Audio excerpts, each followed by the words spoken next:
Luis F. Mondragón es un estratega de negocios de Rolling Markets, conocido como el profe Mondra. ¿Qué tal, profe? ¿Cómo le ha ido? Muy bien, muchas gracias, Juan Carlos, gracias por la invitación. Qué bueno tenerlo por aquí en Empresas que nos unen. ¿Cómo va todo? Todo en general muy bien, afortunadamente. Bueno, antes de entrar al tema de los balances, hay que aprovechar un hombre experto como usted para que nos diga, saque la bola esa de cristal de su conocimiento y nos diga cómo se ve el panorama económico en 2010. Ligeramente mejor que el 2009, no cabe la menor duda. Hay una serie, digamos, de retos a enfrentar durante el año 2010. En gran medida, obviamente, esperamos que la recuperación económica ya entre con más solidez, que el empleo paulatinamente empiece a incrementarse, que idealmente la inflación se mantenga controlada como fue el año anterior y que las tasas de interés se mantengan en niveles bajos para estimular precisamente el consumo y el endeudamiento. Esa es básicamente la idea general. Luis, entremos en el tema de los balances. ¿Qué es un balance y por qué es tan importante en una compañía? Un balance es una manera para que tanto los analistas, los accionistas, los mismos administradores de la empresa puedan tener una idea de qué es lo que está ocurriendo con la empresa, o sea, el presente, con miras a eventualmente, si es del caso, poder tomar correctivos de presupuestación y proyecciones hacia el futuro. Es una foto de lo que está ocurriendo con la empresa. Justamente eso me llama la atención porque a veces uno diría, bueno, una foto no da mucho para tomar decisiones acertadas, sirve más el video que yo tengo que estar haciendo como en el día a día de la compañía y que afortunadamente la tecnología me lo permite. Yo quisiera que usted hiciera ese comentario, o sea, ¿qué opina? Pues porque uno diría, bueno, el balance, eso es lo que ya pasó, ya ¿qué voy a hacer? Es válido tu comentario, partiendo inclusive del supuesto que la contabilidad tradicional como la conocemos hoy en día viene desde hace más de 400 años atrás, que fue básicamente creada por un monje capuchino de nombre Pacioli, y esta contabilidad es la que todavía hoy en día se utiliza, entonces lo tuyo es muy válido. La contabilidad es básicamente una foto cuando el mundo se mueve por las películas, y entonces así las cosas. Hoy en día a nivel administrativo, financiero y contable se utilizan una serie de ajustes que le permiten, partiendo de los estados financieros, llámese del balance, del estado de resultados, hacer una serie, digamos, no de manipulaciones, pero sí de unos ajustes que nos permiten entonces entender más lo que va a ser el futuro. Allí es donde radica la importancia todavía hoy en día de los estados financieros, cuando siendo una foto son herramientas que son utilizadas a través de una serie, digamos, de ajustes para eventualmente proyectar el futuro. Luis Fernando, vamos a hablar de cada uno de los componentes de un balance para que usted nos ayude a analizarlos, a interpretarlos, a mirar cuáles son esos factores clave. Empecemos por el tema de la utilidad, que es un tema que obviamente siempre hay que mirarlo. Claro. Y generalmente ahora que estamos pues, a puertas de asambleas de accionistas, es muy común que lo primero que van a hacer aquellos que ingresen a dichas asambleas es fijarse en cuál fue el resultado de la utilidad durante el año anterior. Y la utilidad en esencia es eso, es un resultado de lo que fue un ejercicio durante todo un año entero, donde básicamente registra lo que fueron los ingresos, llámese en las ventas para efectos bien prácticos, una deducción de lo que fueron gastos y costos involucrados durante todo el proceso, para que al final del ejercicio debe de quedar idealmente un resultado positivo, que se le conoce con el nombre de utilidad. Yo creo que es muy importante explicarle a los televidentes que no es lo mismo utilidad que rentabilidad, porque, pues, o sea, y manejar cuáles son esos dos conceptos y cuáles son las diferencias. Muy bien, el caso de la utilidad es solamente uno de los componentes utilizados dentro del cálculo de la rentabilidad. Entonces, para efectos muy prácticos, en términos generales, la rentabilidad se calcula como la utilidad que deja un negocio sobre, o sea, dividido sobre el monto de inversión que involucró llevar a cabo dicho negocio. Entonces, la utilidad solamente es un componente dentro de todo el cálculo de rentabilidad. ¿Por qué es tan importante hacer el análisis horizontal, Luis Fernando, de comparar cada año con los años anteriores? Porque nos va dando una idea precisamente de la evolución de la empresa. Yo como inversionista estoy muy interesado en ver si paulatinamente la utilidad va creciendo acorde a unas expectativas que van a estar claramente influenciadas por el riesgo que yo como inversionista estoy asumiendo en la empresa.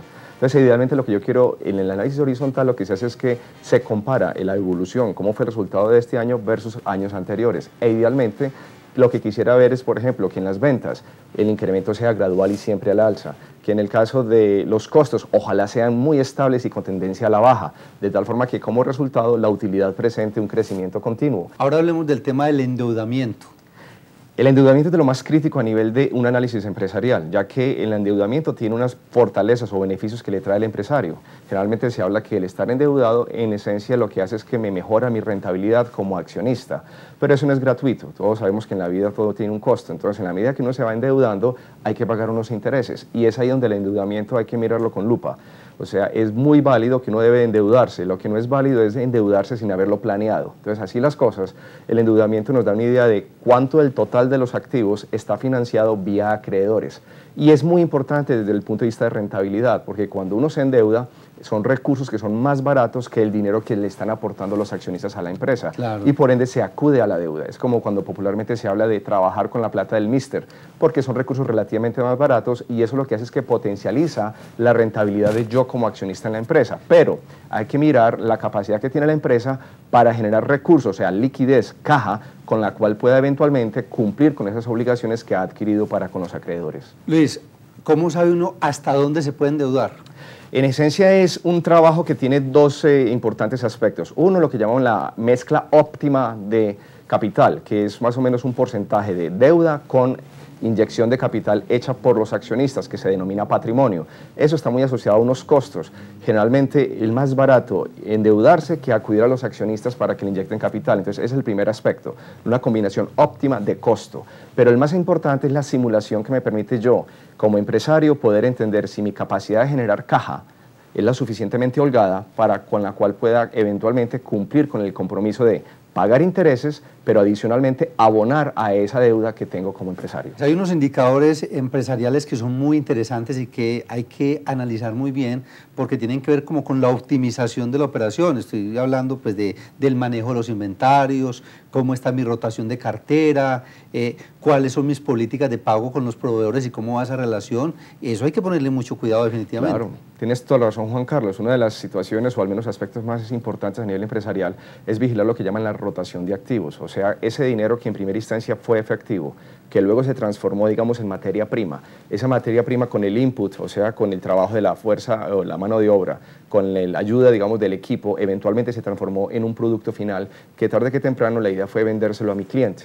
Pero mi cliente no necesariamente me va a pagar inmediatamente por ese producto, entonces él se va a tomar unos días. Ese es un ciclo que llaman operativo, desde el momento que el efectivo se convierte en inventario y ese inventario eventualmente es vendido al cliente, pero el cliente se toma unos días adicionales para pagarme eventualmente. Entonces eso es lo que llamamos rotación de activos. Y en la rotación de activos hay dos muy importantes rubros, lo que llaman el capital de trabajo, que en esencia es el inventario, y mi cartera, también conocido con el nombre de cuentas por cobrar, y al mismo tiempo lo que llamamos las cuentas por pagar, que hace alusión al dinero que yo como empresario le estoy debiendo a mis proveedores. Entonces el manejo coordinado de acortar esos ciclos, en otras palabras, que mi proceso de producción sea lo más rápido posible y igualmente que a mi cliente ojalá logre pagarme entre más rápido mejor, y al mismo tiempo a mi proveedor poderle decir, le voy a pagar a un plazo más largo. Si yo alargo los plazos con mi proveedor y acorto mis plazos de producción y con mi cliente, logro que mi rotación sea mucho más rápida. Uno a veces escucha por ahí en la calle que dicen, no, es que esa empresa maquilló el balance porque la estaban vendiendo o algo. ¿Maquillar un balance es ilegal, inmoral, o eso se puede hacer y no tiene implicaciones? Bueno, es una pregunta un poquito delicada. El maquillaje seguramente hace alusión precisamente a la manipulación, pero de acorde a unas normas que están comúnmente aceptadas. Entonces hay una serie de rubros, dependiendo de la forma como yo las maneje, que de pronto en algunas instancias me puede mostrar una situación relativamente más benigna de lo que aparentemente puede hacer, y en otras instancias las puedo incluso que vaya en detrimento para efectos, digamos, en términos fiscales, reducir el pago de impuestos. Entonces, sí, digamos, la contabilidad, la normatividad permite que uno utilice una contabilidad creativa, se puede llamar de cierta forma, que me permite en cierta manera, si yo quiero mostrar un balance bonito, yo puedo de una forma u otra también, entre comillas, utilizar ciertos rubros de una manera u otra para entonces mejorar el balance, pero al mismo tiempo, si lo que pretende es mostrar una foto menos buena de la que originalmente pudo haber sido, también lo permite. Obviamente, para eso requieren las auditorías y las revisorías fiscales, claro, que al final del día lo que determinan es, ojo, eso no se puede hacer, eso claro, no es transparente, eso eventualmente puede ser punitivo. Al final del día, lo que prima es la ética a nivel empresarial. Claro. Pero que es un llamado que hacemos aquí siempre en empresas que nos unen a la honestidad empresarial, a la transparencia, a tener muy en cuenta esos valores que nos hacen crecer y ser productivos. Claro, y retomando el tema muy rápidamente, fíjate que precisamente ese tipo de manipulaciones a nivel contable son las que en los últimos 15 a 20 años han sido, digamos, los famosos casos de quiebras a nivel mundial. Sí. Recuérdase Enron, por ejemplo. Más reciente has visto las famosas empresas como de telecomunicaciones. Y ahora más con el tema de la crisis financiera del 2007, te acordarás de los famosos bancos de inversión como el caso de Lehman Brothers. Sí. Muy asociado precisamente a entidades contables que se creaban por fuera del balance, que aparentemente el común de la gente no lo podía ver realmente, pero que existía. Entonces eso fue producto de una, digamos, creatividad contable que cuando destapó, pues generó la crisis que ha generado. Luis Fernando, muchas gracias por haber compartido con nosotros aquí este tema tan interesante en empresas que nos unen. Juan Carlos, es siempre con el mayor de los gustos y muchas gracias por la invitación.